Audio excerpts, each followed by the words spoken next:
buenos días, bienvenidos a su programa Salud TV. ¿Cómo están? Llegamos a una nueva semana, es el lunes 13 de noviembre. Este día estamos iniciando, espero todos con buenas vibras, una nueva semana en la que esperamos que Dios nos traiga cosas solo buenas. Vamos a estar platicando y aprendiendo de una enfermedad que es el lupus eritematoso sistémico, pero esta vez enfocado en los niños. Veamos la siguiente cápsula y regresar le presento a parte del panel de invitados del día de hoy.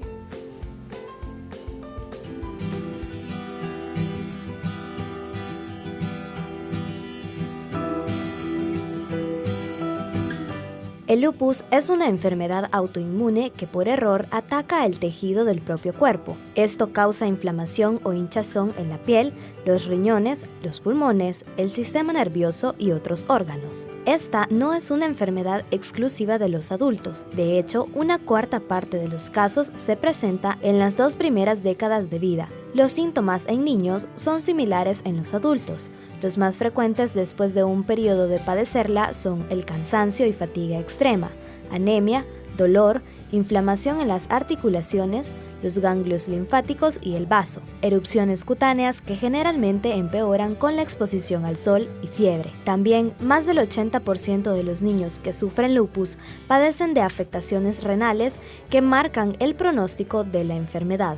Para conocer más sobre el lupus infantil, su diagnóstico, manejo y tratamiento, quédese en sintonía de su programa Salud TV. Nuestros especialistas estarán hablando de este interesante tema. Acompáñenos.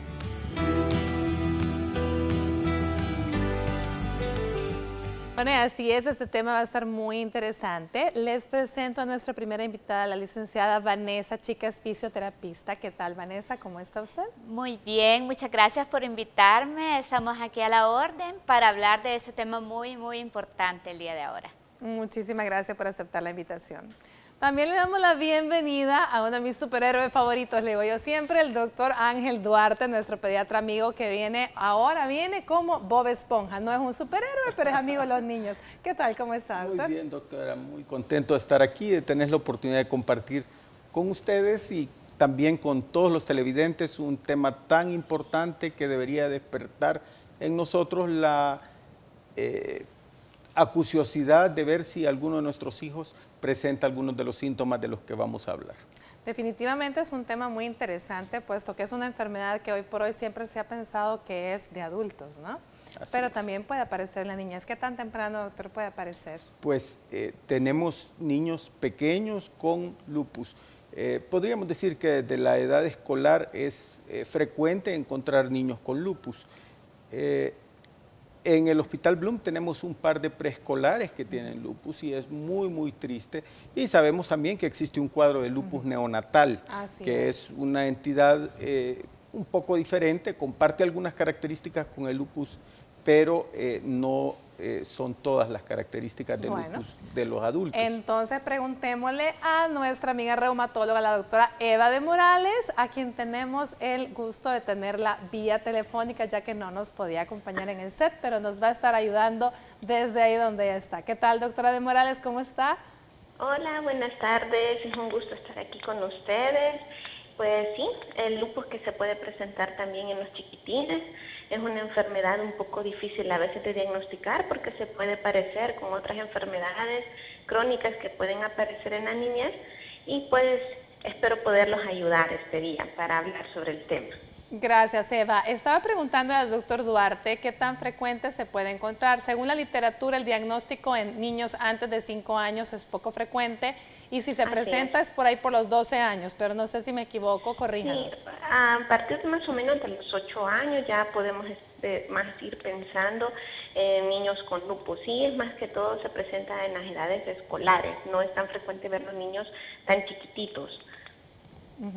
Ahora bien, ¿qué niños tienen factores de riesgo para presentar esta enfermedad, Eva? Fíjese que como todas las enfermedades autoinmunes, factores de riesgo genético, ¿verdad? De que hay una predisposición genética en la secuencia de cómo se va codificando el ADN Entonces el lupus, igual que en el de adultos, ¿verdad? Tenemos una variedad de cómo se va a expresar el ADN y tenemos acompañados otros factores genéticos de cómo se expresan los factores de inflamación, las proteínas de la inflamación y las interleucinas. Entonces, primeramente, quizás es decir que hay una predisposición genética de cómo ya viene cada pacientito, porque a veces no tiene ningún familiar que tenga alguna enfermedad autoinmune. Ahora bien, tener una mamá que tenga artritis reumatoide o una mamá que tenga lupus sí puede aumentar el riesgo de que se vaya a presentar, pero no es mandatorio decir de que si mi mamá tiene lupus, al bebé le va a dar lupus, eso sí no, pero sí el riesgo aumenta. Muy bien, ahora, ¿en qué momento una madre o un pediatra tiene que sospechar que algo anda mal y que puede estar relacionado con un cuadro de un lupus? Cuando el niño, porque a veces es bien frecuente que cuando la mamá tiene lupus ella dice, le tengo que hacer exámenes a mi hijo, le tengo que mandar los anticuerpos también, y no, sino que es si el niño ya empieza a presentar manifestaciones. Mucho de lo que presentan primero es fiebres, estas fiebres de origen desconocido, no se sabe, porque el niño tiene fiebre, ya le han dado antibióticos, ya han estado estudiando y a veces no tiene fiebre. Seguido puede ser la artritis, ¿verdad? Artritis, y de ahí pues pueden presentar lo mismo que un adulto, problemas renales, estos síndromes nefróticos. Cuando un niño presenta un síndrome nefrótico siempre hay que investigar una enfermedad autoinmune y una de estas es el lupus. También pueden presentar lesiones en la piel, la caída del cabello y la fatiga, ¿verdad? Que el niño se siente cansado, que no quiere hacer nada, no quiere jugar. Y entonces, pues todo esto ya nos van tirando signos de alarma que el niño puede presentar una de estas enfermedades crónicas. Pero sí, primero que tenga manifestaciones clínicas y llevarlo a consultar al pediatra para ver que el niño esté bien, ¿verdad? Que no tenga alguna otra cosa. Si el niño pues ya de repente tiene anemia, artritis, pues sí hay que investigar estas enfermedades. Bueno, a usted que está en casa, recuerde que nuestro papel acá es educar y en ningún momento preocupar, porque estamos hablando que un niño con fatiga, que un niño que a lo mejor está cansado. Recuerden que los niños y muchas veces los adolescentes, como bien dicen, nacieron cansados. O sea, realmente eso es, no es solo porque esté, pero ¿cómo diferenciar una fatiga de un cansancio propio de la adolescencia o cómo asociarlo a otras cosas, Eva, para pensar que puede haber algo más, no es solo un síntoma aislado? Exacto, lo que usted dice, que siempre hay algo más, no es solo que está cansado y le hacen exámenes y está normal y entonces es diferente. El niño va a estar cansado, pero también cuando le hagan los exámenes van a ver que tiene anemia, que los marcadores de inflamación están aumentados, pueden ver que las plaquetas estén bajas, que los glóbulos blancos estén bajos, también pues, si le encontramos un general de orina probablemente encontremos un poco de proteínas, o sea, no es solo el cansancio que se va a manifestar solito, o sea, solo es el cansancio y nada más, sino que siempre va a haber algo más que nos va a orientar al diagnóstico de lupus. Por ejemplo, eso que le digo, que también puede quejarse de dolores articulares, ver si hay inflamación articular, fiebres, la fiebre también, que no tiene ninguna causa aparente, no es nada infeccioso. Entonces sí, nosotros tenemos que ver, no solo va a ser que cansancio fatiga puede ser un síntoma además de, ¿verdad? De todo, pero siempre se va a presentar con algo más, no es solo la fatiga como tal la que nos va a hacer el diagnóstico de lupus. Eva, pregunto, ¿tiene alguna predisposición más las niñas que los niños o es igual? No, siempre es igual, más en las niñas. Y esto es por el tipo de hormonas que las mujeres nosotros manejamos. Siempre es más en niñas, ¿verdad? Siempre es más en niñas que en niños. Siempre es más en niñas que en niños. Sí. ¿Y cuáles son? ¿Hay alguna otra sintomatología? ¿Será que tiene algo que ver muchas veces el cambio hormonal cuando las niñas están entrando en pubertad? ¿Tendrá algo que ver en ese momento? Sí, lo que pasa es de que esta enfermedad sí tiene que ver con los estrógenos, ¿verdad? Y en cómo se va a dar la síntesis del estrógeno, ¿verdad? De una enzima que está anterior, que es la deshidroxiestrógeno. Entonces pues cuando hay un problema en la formación de esta, entonces esto nos va a llevar a una no una regulación normal de los estrógenos, y por eso es que muchos pueden manifestarse en la pubertad, o sea, cuando empiezan ya a tener estos cambios hormonales. Entonces, sí tienen que ver, y por eso es que ya cuando son mayores, ya las mujeres están planificando tener o quieren una planificación familiar, nosotros les pedimos que vayan a tomar anticonceptivos que no tengan estrógenos, porque sí, el estrógeno tiene un papel importante en la enfermedad, y por eso es que también se da más en mujeres. Dentro de los cambios, en la piel que se pueden manifestar, típicamente hay un rash en la cara. ¿Esto también se presenta en niñas y en varones por igual? Sí, el eritema malar. Sí, cuando se da la fotosensibilidad después de la exposición al sol, sí, se puede presentar tanto en niñas como en niños, ¿verdad? El eritema malar, más o menos en un 50% de los pacientes pueden tener el eritema malar presente. Y sí, después de una exposición al sol principalmente es que se va a presentar. Muy bien. Bueno, Eva, vamos a ir a una pausa comercial, pero te voy a suplicar que nos enlacemos nuevamente en el siguiente bloque para que continuemos aprendiendo más. ¿Ok? Está bien, muchas gracias. Bueno, gracias. Bueno, y usted que está en casita, vámonos a una pausa y ya volvemos.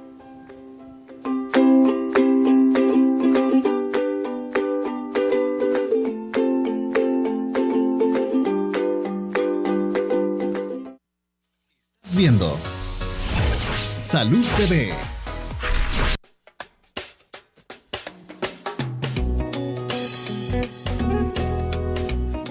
Bueno, sí se oye que los niños de repente aparecen con dolencias también, ¿verdad? Pero yo creo que más en los adultos es donde afecta más. A las personas adultas es lo que afectan más que todo. ¿Cómo? ¿No están afectando hoy en día quizás por la clase de comida, va? Eso está afectando demasiado a los niños, porque yo en mi caso tengo un niño que sí le está dando duro.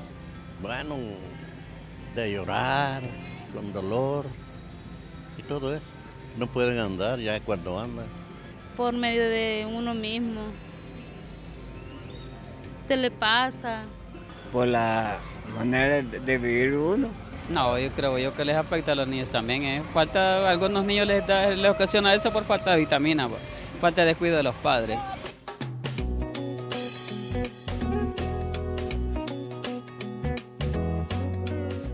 Bueno, muchísimas gracias a todas las personas que responden a nuestro sondeo. Definitivamente una enfermedad reumatológica afecta la calidad de vida de un adulto, ya no dijéramos la vida de un niño. Ahora bien, hablando del lupus eritematoso, en realidad pues es un diagnóstico que de cierta forma es difícil y al final viene siendo de descarte. ¿Qué quiere decir esto? Que ante la sintomatología hay que empezar a descartar primero otro montón de enfermedades, y esas son las que yo quisiera que el doctor Duarte me ayudara para ir viendo de qué forma, con qué otro montón de enfermedades se puede confundir o cuáles hay que descartar antes de llegar al lupus. El lupus es una enfermedad traicionera.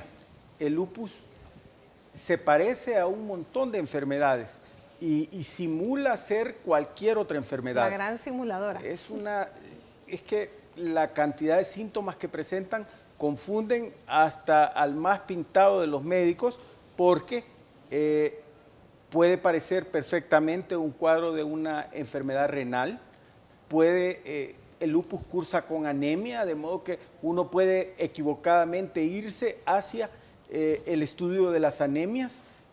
Se necesita integrar todos los síntomas que el paciente presenta para llegar al diagnóstico de lupus. Especialmente que estamos hablando, escuchamos a la doctora hablar que muchas veces los síntomas con los que comienzan son fiebres y fatiga y cansancio. Aquel cansancio en un adolescente o en un niño y lo vemos, lo acompañamos de anemia, pues lo más fácil es irse por ahí, ¿no? El síntoma que más frecuentemente encontramos es la fiebre de origen. ¿Cuál es la fiebre de origen? Es aquella fiebre que se presenta en niños en los que usted no encuentra la causa de la fiebre. Los estudia y no encuentra. Uno de los diagnósticos principales es el lupus. Ahora, el nombre de lupus proviene del latín y tiene que ver con lobo. Ahora, lobo, ¿por qué? Por la forma en que se presentan lesiones malares, decía la doctora, lesiones que aparecen a la par de la nariz como que fueran alas de mariposa y se pone rojo, rojo, rojo, especialmente cuando el niño hace ejercicio, cuando se expone al sol y se observan las lesiones rojizas en las mejillas. Ese es un signo muy importante porque no son muchas las enfermedades que se acompañan de este signo. Ahora, aparte de eso, el niño pierde peso, presenta, como ya dijeron bien, fatiga, inapetencia, puede tener dolores articulares, se le empiezan a inflamar los huesos, las articulaciones y puede presentar también expulsión de sangre por la orina o puede inflamarse todo él, hincharse, a lo que nosotros conocemos como síndrome nefrótico. Pueden tener también hipertensión, especialmente en los casos avanzados. El lupus le altera la vida al niño, pero no solo al niño, a todo el grupo familiar. Es una enfermedad tremendamente difícil, afortunadamente es poco frecuente. Dentro de la sintomatología que se presenta, según el daño ocasionado por esta enfermedad, también los pulmones pueden sufrir, ¿cierto? Exactamente, hay neumonitis lúpica y eso es de difícil manejo. El lupus tiene una tasa de complicaciones muy alta y sin embargo con los tratamientos actuales se logra que 5 años después del diagnóstico de la enfermedad hay una sobrevida superior al 90%. El gran problema del lupus es que los tratamientos son, por un lado, extremadamente caros y por otro lado, con numerosos efectos adversos. Y ese es un punto del que pues, podemos hablar más adelante porque realmente el tratamiento de lupus es sumamente doloroso en el aspecto emocional para los niños por todos los efectos adversos que la administración crónica de esteroides trae sobre los niños. Desgraciadamente vivimos en un país pobre, hay nuevos tratamientos para el lupus, pero esos tratamientos no están disponibles en el sistema público de salud de nuestro país y es comprensible, los costos son extremadamente altos y eso hace que tengan que tratarse básicamente con esteroides. Y los efectos adversos de los esteroides nos hacen a veces preguntarnos si es peor la enfermedad o el tratamiento y realmente es una vida difícil para un niño que tiene lupus. A nivel muscular y a nivel de articulaciones, doctor, ¿qué encontramos? ¿Qué sintomatología encontramos? Pues básicamente lo que encontramos es dolor. Podemos encontrar también inflamación de las articulaciones con dificultad para movilizarlas. Esto es progresivo, comienza con un pequeño dolorcito y quiero decir, no queremos alarmar a nadie porque los dolores articulares, los dolores de extremidades en niños, ya hemos hablado antes en este programa de los dolores del crecimiento que son tan frecuentes en niños y es frecuente que los niños también se inventen que les duele algo con tal de no ir a estudiar, entonces no se alarme, pero si usted ve que su hijo tiene dolores musculares, dolores de articulaciones, si nota que comienzan a inflamarse las articulaciones. Y que tiene fiebre. Y que tiene fiebre y que el niño está desganado, que pierde peso y que usted no se explica cómo es que ha ido perdiendo peso y que de repente empieza a ver que cuando se expone al sol le aparecen lesiones en la piel y que se le cae el pelo. Hombre, ahí deténgase y vaya a consultar. Y es más, a veces es necesario hacer la pregunta, doctor, ¿y no será lupus esto? Es común que a uno le pregunten, mire, ¿y esto no será leucemia? De hecho, los síntomas de la leucemia y del lupus en algunas cosas se parecen y a veces hemos visto casos de pacientes que han estado siendo manejados como una enfermedad o como la otra y en realidad han tenido la enfermedad contraria, ¿verdad? Hemos conocido pacientes que los han estado manejando como lupus y que han sido leucemias o viceversa, porque los síntomas se correlacionan mucho y se parecen muchísimo. Se parecen mucho definitivamente. Ahora, cuando ya tenemos niños con las fases de la enfermedad en las cuales las articulaciones están con poca movilidad y con mucho dolor, Vanessa, ¿de qué forma les ayudamos ahí a los niños? La intervención de fisioterapia y de terapia ocupacional es muy importante en los casos con los niños con lupus porque, como mencionaba el doctor, que refieren mucho dolor, inflamación. Entonces, en esos casos no se trata como la fisioterapia normal de ponerle los aparatos, de ponerle ultrasonido al niño, de ponerle TENS, porque los niños habitualmente no soportan todo ese tipo de aparatos o lo ven extraños, lo ven raros, pero con la frecuencia que que hagamos las terapias físicas, movilizaciones, masajes, movilizaciones pasivas a los niños en los momentos que tengan más agudo el dolor, aparte de todas las medicinas y de todos los tratamientos que se vayan haciendo de manera multidisciplinaria. También es importante disminuirles el dolor de manera física, de manera de calor, frío. Se pueden usar técnicas manuales. ¿No ocasiona más dolor el frío, Vanessa, en ellos? Habitualmente los niños no soportan mucho tiempo el frío, ni los adultos, ¿verdad? Tenemos tendencia a que en los primeros 5 minutos el frío duele más, causa más dolor. Después de los 5 minutos de poner frío en la zona del dolor, el dolor va disminuyendo tanto como la inflamación. Entonces es importante recalcar eso, que si usted en su casa le pone a su hijo hielito o a ustedes mismos que nos ponemos hielito, no aguanto, incrementamos el dolor. Si no lo dejamos después de 5 minutos, el dolor va a incrementar. Entonces, y como límite tenemos 20 minutos también, porque si no, no va a quemar la piel, porque la piel está muy sensible también. Entonces, en todos esos casos es muy importante desarrollar en el niño también un programa de ejercicios, un programa de actividades como terapeutas ocupacionales para que ellos vayan rescatando todo lo que se pueda a nivel cognitivo, a nivel físico, a nivel emocional, para que los niños vayan teniendo oportunidades también, no detengan su desarrollo, ellos no van deteniendo todo eso, ellos siguen creciendo, ellos siguen desarrollándose con una enfermedad. Entonces también es muy importante hacer que los niños tengan esas oportunidades para que su crecimiento intelectual no se detenga y su crecimiento físico.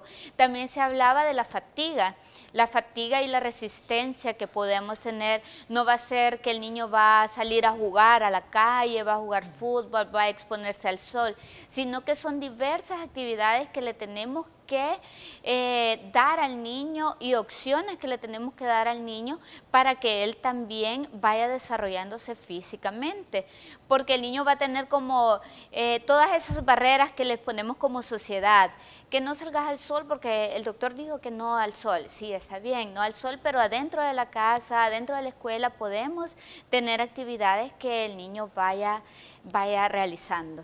Ahora bien, ¿y es no al sol, doctor, o realmente hay que poner abundante parte protector? Pregunto en nombre de la gente que está en casa. Estos niños deben usar un protector solar.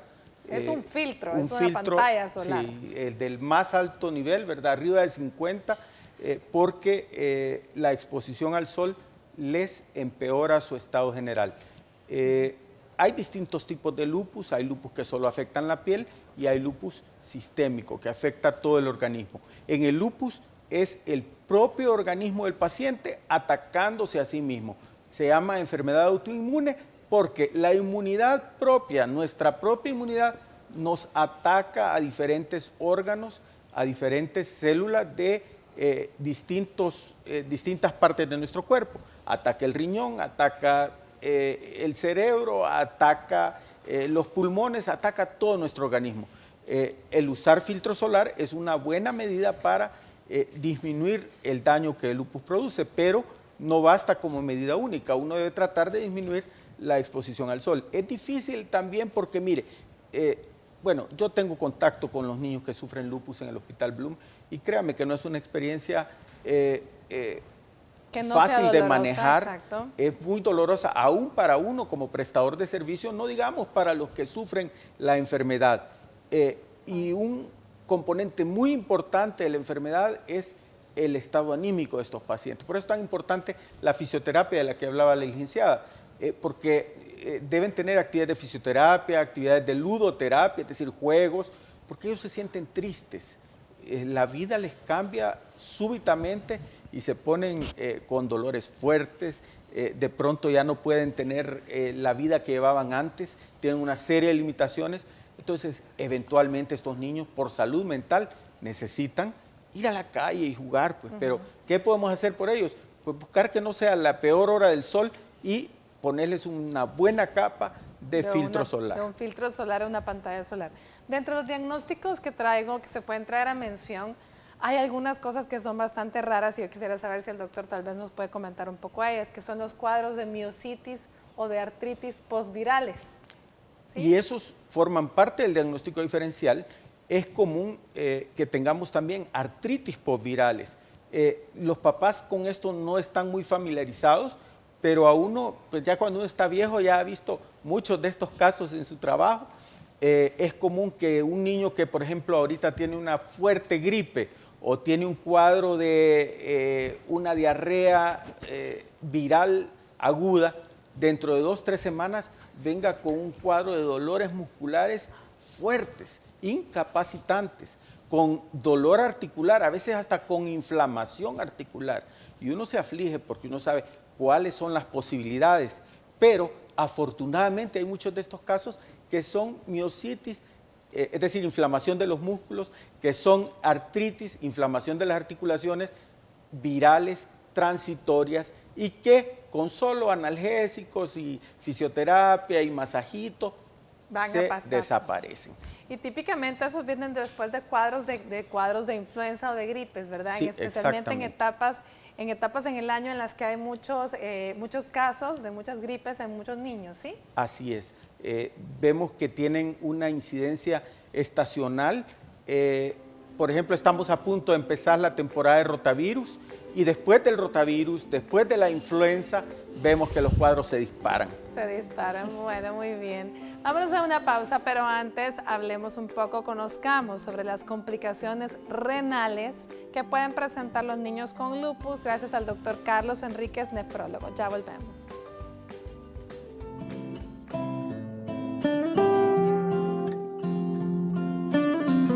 Buenas tardes amigos de Salud TV, soy el doctor Carlos Enríquez, nefrólogo. Esta tarde les voy a platicar un poco de las complicaciones renales en lupus en los niños.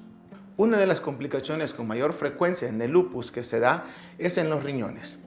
Esto se da alrededor del 50% de los niños que se le han diagnosticado lupus van a desarrollar algún grado de complicación renal. De estos, un 25% pueden evolucionar hasta una diálisis, es decir, pueden demandar un tratamiento de diálisis o un trasplante. ¿Cómo podemos encontrar un niño con un problema renal? Bueno, se puede dar a través de un examen de orina con sangre oculta o ser tan evidente como un niño hinchado, un niño con edema, en el cual pues, se tiene que investigar la causa y puede ser el lupus. Ahora, ¿cómo hacemos el diagnóstico? El diagnóstico lo hacemos a través de una biopsia de riñón. Esto es un procedimiento sencillo en el cual se trata de identificar el grado de compromiso de la enfermedad, que dicho sea de paso, por la función del riñón de ser un filtro, los anticuerpos quedan ahí y se ven afectados al riñón.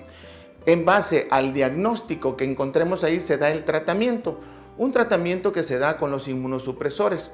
Los inmunosupresores son medicamentos que tratan de modular las defensas del organismo para no atacar al riñón y son dados durante largos periodos y no deben de ser interrumpidos, puesto que con esto logramos controlar la enfermedad. El lupus es una enfermedad autoinmune, es decir, siempre va a estar en nuestro organismo.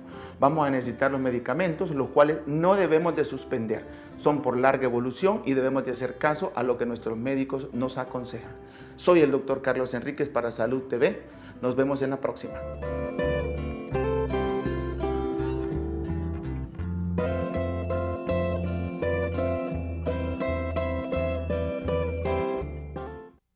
Estás viendo Salud TV.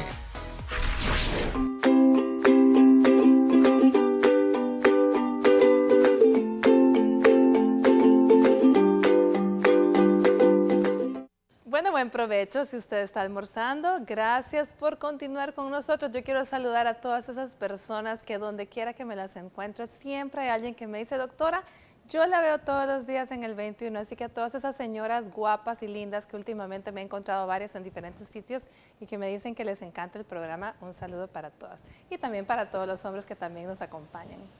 Bueno, estamos hablando del lupus eritematoso sistémico en niños y tenemos ya nuevamente el enlace con la doctora Eva de Morales. ¿Qué tal, Eva? ¿Cómo estamos? Bien, bien aquí. ¿Ya almorzó? No, todavía no. ¿Qué, verdad? Todavía no. Bueno, hablemos un poco de cómo se realiza el diagnóstico. Ya estuvimos hablando de manifestaciones clínicas, también hablamos de diagnóstico diferencial, pero realmente ya el diagnóstico, ¿cómo se establece?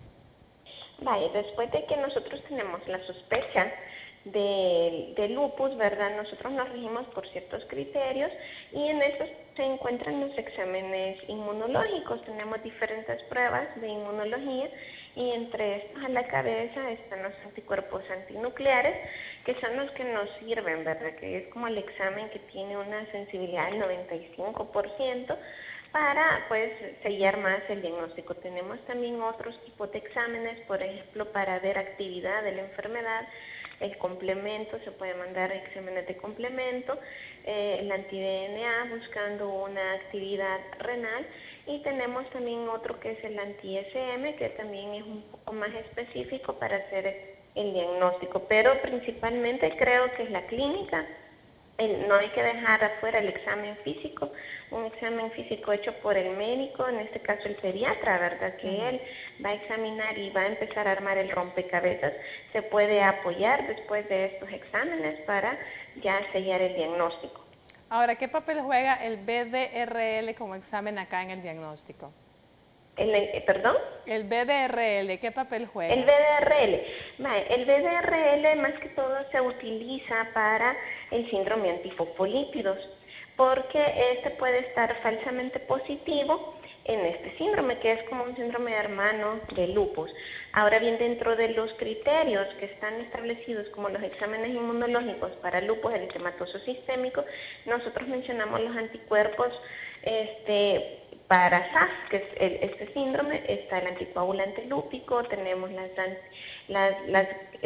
cardiolipinas, la beta-glicoproteína, y se toma el BDRL falso positivo, pero este tal vez podría ser como un examen de inmunología nada más, pero no todos los pacientes con lupus lo van a tener presente. Quizás los que lo van a tener más positivo, por ejemplo, que lo van a presentar positivo, son aquellos que además de lupus tienen SAF asociado.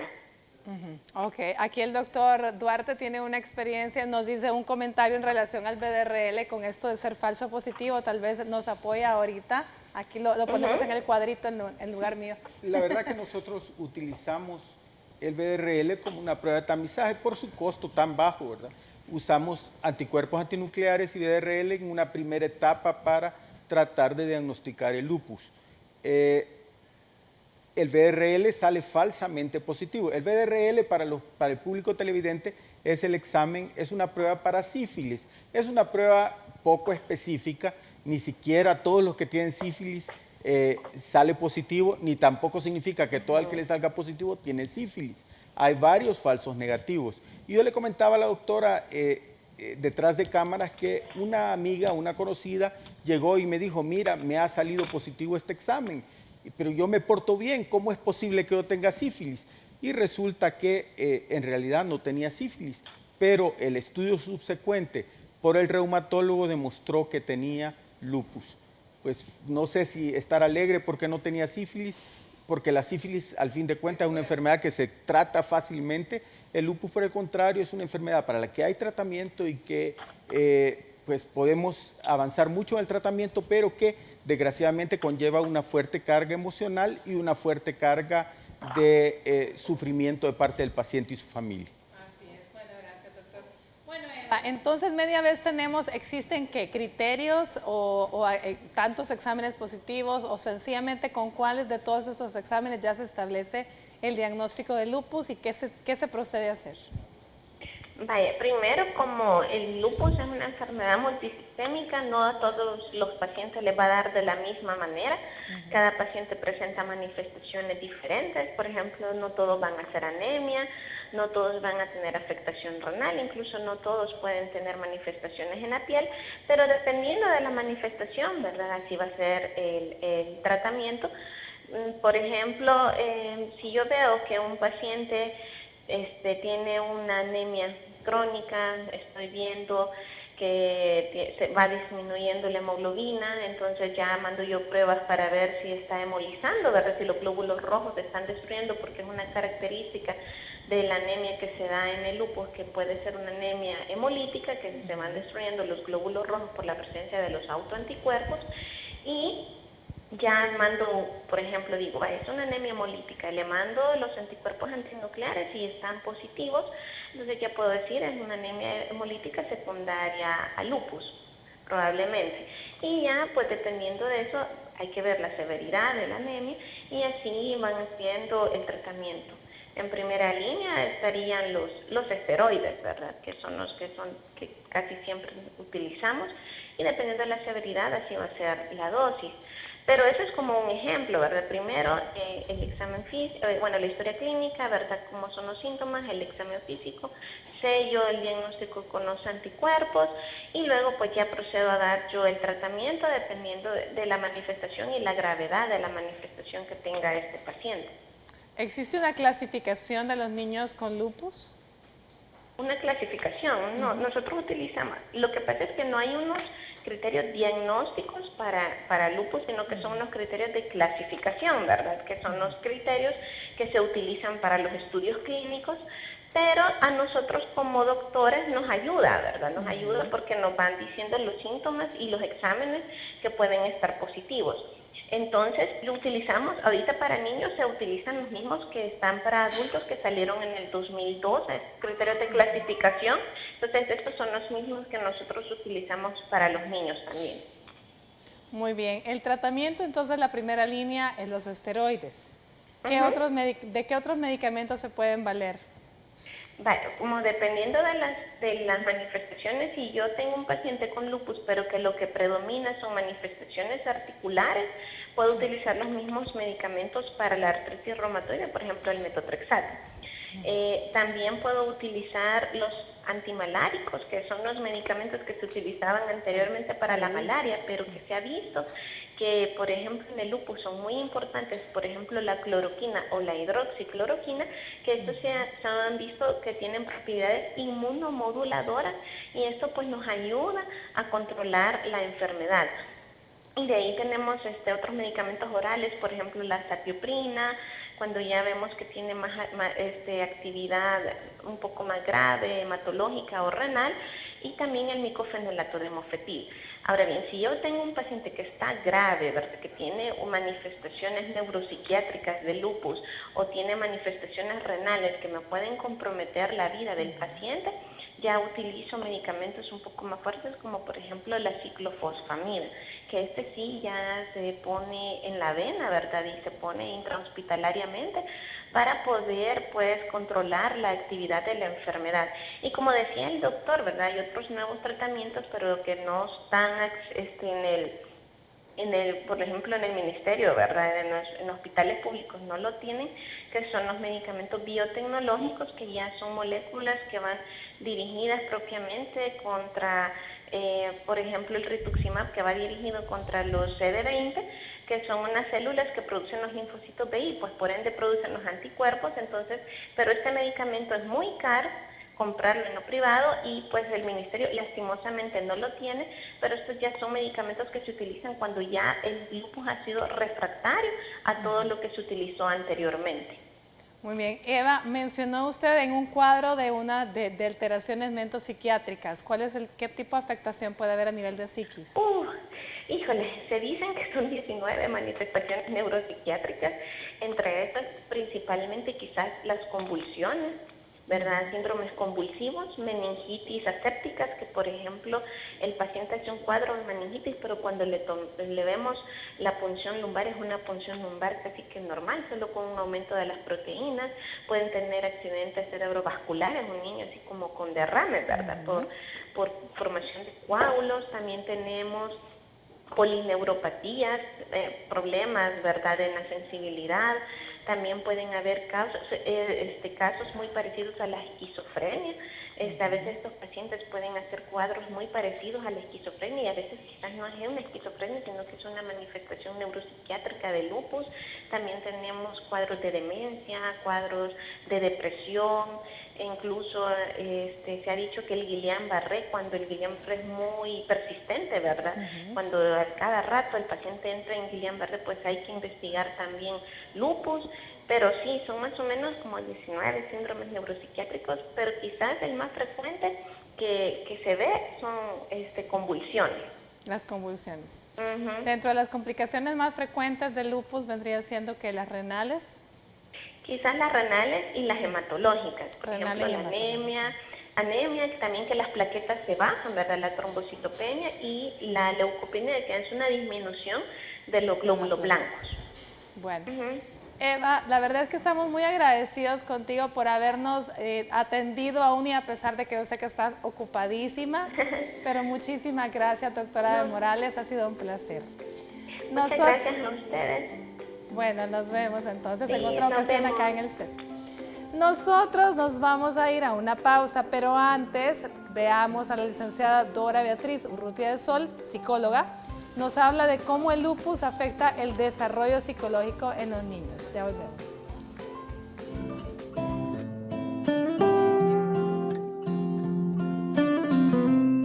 Hola amigos de Salud TV, les saluda Dora Beatriz Urrutia de Sol.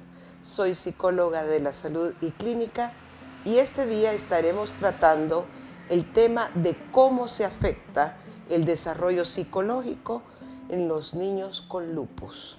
El desarrollo psicológico en los niños con lupus se ve afectado de diversas maneras debido a que hay, además de una limitación física, también puede haber una limitación cognitiva y conductual cuando el niño pasa por los episodios, sobre todo en presencia de dolor.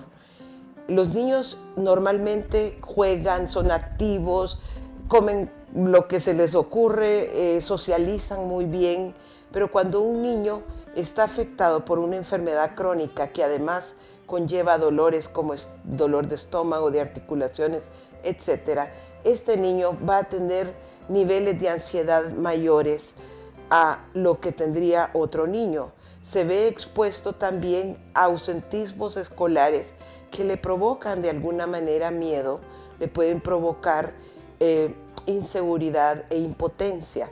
El niño también va a tener que cambiar sus hábitos alimenticios y por lo tanto el niño va a sufrir de alguna manera alteraciones a las cuales debe preparársele para conocer su nuevo plan de vida, debido a que es una enfermedad crónica y por lo tanto la ayuda psicológica es muy importante. A los padres y cuidadores de los niños con lupus es importante recordarles que deben ayudarles a aumentar su nivel de autoestima, de seguridad, de tolerancia a la frustración, ya que enfrentan una nueva forma de vida, la cual deberá ser transitada con mucho amor y afecto. Para Salud TV, mi nombre es Dora Beatriz de Sol y nos vemos a la próxima.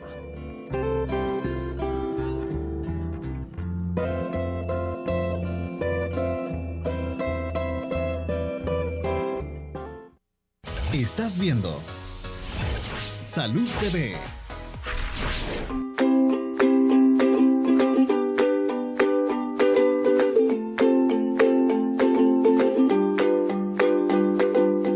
Gracias por continuar con nosotros. Este día estamos aprendiendo sobre lupus en los niños. Ya escuchamos a la doctora cómo se realiza el diagnóstico y hablamos un poco del tratamiento y que las complicaciones más frecuentes son las renales y las hematológicas.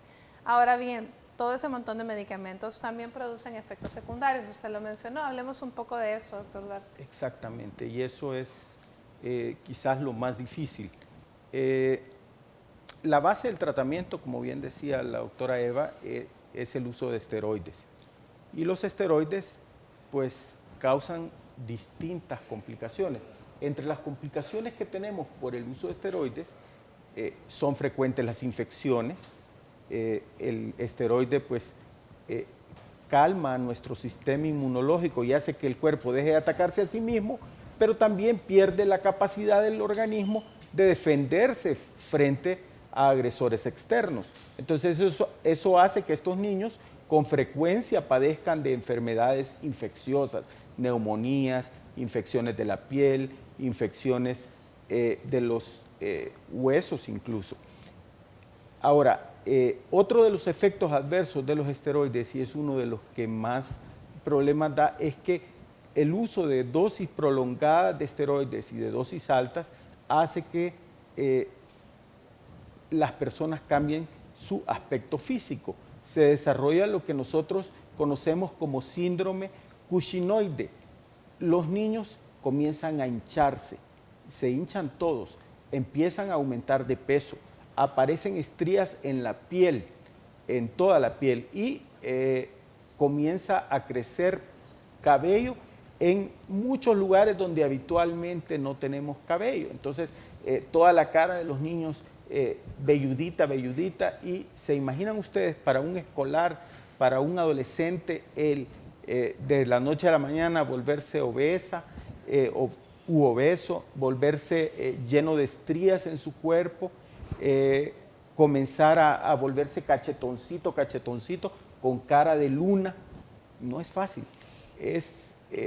No solo es el daño físico, sino todos los problemas psicológicos que esto conlleva. Y los otros medicamentos que usamos, por ejemplo, los antimaláricos, tienen también un montón de efectos adversos. Me faltó decir con los esteroides que la gastritis, la esofagitis que eso produce, los cuadros de reflujo que aparecen con el uso crónico de esteroides son también un gran problema. El niño comienza a desmineralizar sus huesos. Es necesario administrarle a todos los pacientes con lupus que reciben esteroides dosis de vitamina D y calcio, porque de lo contrario sus huesos se vuelven frágiles y se fracturan con mucha facilidad. Pero decía, los antipalúdicos, los antimaláricos, los medicamentos antineoplásicos, los que usamos para el cáncer, tienen también uso dentro del lupus, pero tienen una cantidad de efectos adversos, desde pérdida del cabello, fiebres por el uso de los medicamentos, pueden dañar, algunos pueden dañar la visión, en fin, causan muchos efectos adversos. Bueno, ese es el problema en todas las enfermedades autoinmunes cuyo tratamiento está en base a los esteroides.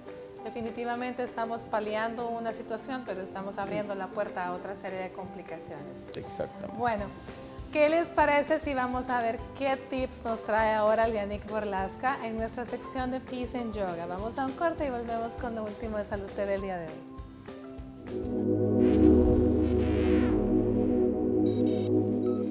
Hola amigos de Salud TV, soy Lianik Borlaska. Mucha gente me pregunta si es posible tonificar el abdomen con yoga. Por eso el día de hoy les mostraremos algunas posturas dedicadas a eso. Un abdomen tonificado va más allá de su aspecto y estética. Implica menor riesgo de lesiones y dolores de espalda baja. Hoy haremos una serie de 4 asanas de corta duración que tonificarán el abdomen si se hacen correctamente todos los días. 1. Postura del tigre. Desde postura del gato, con las rodillas abajo de las caderas y los brazos directamente abajo de los hombros. Inhala y eleva la pierna derecha. Ahora exhala llevando la rodilla lo más cerca posible del abdomen. Repite varias veces, siempre coordinando el inicio y final del movimiento con el inicio y final de la respiración. Inhala para extender y exhala para flexionar la pierna hacia el pecho. 2. Chaturanga Dandasana. Desde tabla con el cuerpo alineado completamente, baja manteniendo una línea recta entre espalda y piernas hasta que los brazos formen 90 grados. Sostén la postura un instante y siente cómo se fortalece el tronco en general. 3. Vasisthasana. Desde tabla o Ardha Chaturanga Dandasana, apoya una mano levemente al centro y alinea las piernas una sobre la otra, formando una diagonal desde los pies hasta la cabeza. Mantén tu pecho levemente rotado hacia arriba y la pelvis alta. Eleva el brazo y mira tu mano. 4. Torsión en el piso. Acuéstate boca arriba y levanta tus piernas verticalmente. Inhala y flexiónalas a 90 grados. Exhala y gira hacia tu lado izquierdo. Mantén el hombro opuesto firmemente apoyado mientras inhalas para pausar y exhala para regresarlas al centro. Y ahora repite del otro lado. Mantén todas las posturas durante 30 segundos por lo menos y respira profundo y pausado todo el tiempo. La respiración es tu herramienta real para crear resistencia en el cuerpo y control en tu mente. La práctica de yoga requiere constancia, disciplina y paciencia para poder observar cambios significativos. Lo mejor es que al realizar esta o cualquier otra asana siempre lo hagas bajo la supervisión de un profesional certificado que te guíe a adaptarla a tus propias capacidades. Para Salud TV, soy Lianik Borlaska y esto es Pisan Yoga. Namaste.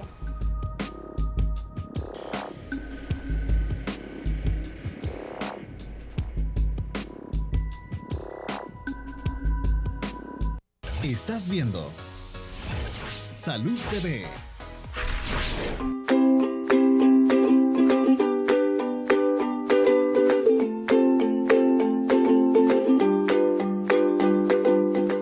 Bueno, continuamos con nuestro programa. Hemos aprendido bastante y hasta aprendimos también de Lianik Borlaska esos tips de yoga para relajarnos nuestra espalda baja. Muy interesante.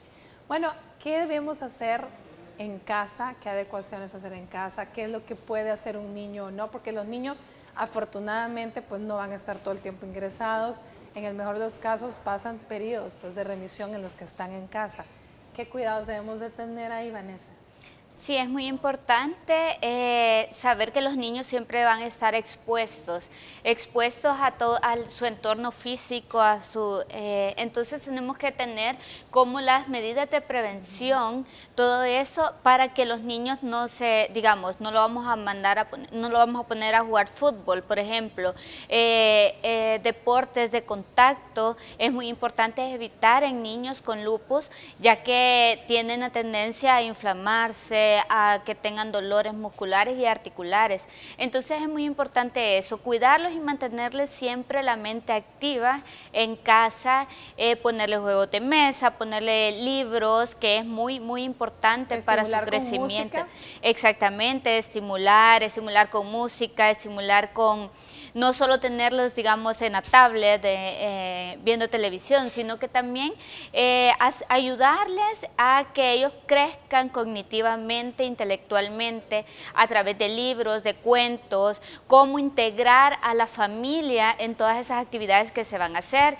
Digamos, solo pasa con mamá todo el día, no tiene más hermanos, por ejemplo, con la mamá tiene que la mamá ponerse a leerle un cuento, dramatizárselo, hacer valer toda esa importancia de ese crecimiento y desarrollo que ellos van a tener a nivel intelectual también, porque hay niños que por tanta medicina, por diferentes acciones que vayan a tener sobre el lupus, tienen tendencia también a no concentrarse mucho, a perder tiempo de atención.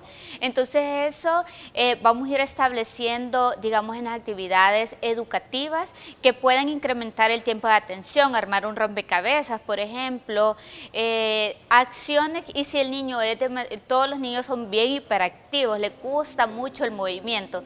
Entonces, hacer actividades también, movilizaciones y ejercicios que ellos puedan realizar en casa siempre con precaución. Excelente. Bueno, doctor Duarte, ¿algunas palabras, algo que quiera decir? Solo demos gracias a Dios que en nuestra familia no tenemos lupus, y pues si tenemos el pensamiento de que nuestra vida es difícil, créame, hay gente que la está pasando mucho peor que nosotros. Bueno, muy bien. Y ojo, si usted tiene un pacientito con lupus en casa que está creciendo, ojo con la depresión infantil. Eso es algo que tenemos que tener en cuenta. Es un niño que le está costando la vida, es un poco más difícil para él, así que hay que estar muy pendientes también de sus emociones. Bueno, no me queda más que agradecerles, Vanessa, agradecerle al doctor Duarte. Por supuesto, agradecerle a la doctora de Morales, que nos ayudó muchísimo vía enlace telefónico, pero principalmente agradecerles a ustedes que están en casa, porque para ustedes es que nos debemos. El día de mañana estaremos aprendiendo sobre esa enfermedad tan grosera que ya todos conocemos, pero que a veces somos necios y no nos cuidamos, la diabetes mellitus. Así que el día de mañana esta es la cita que tiene con Salud TV, Canal 21. Por hoy, que tengan un lindo inicio de semana y que Dios me los bendiga.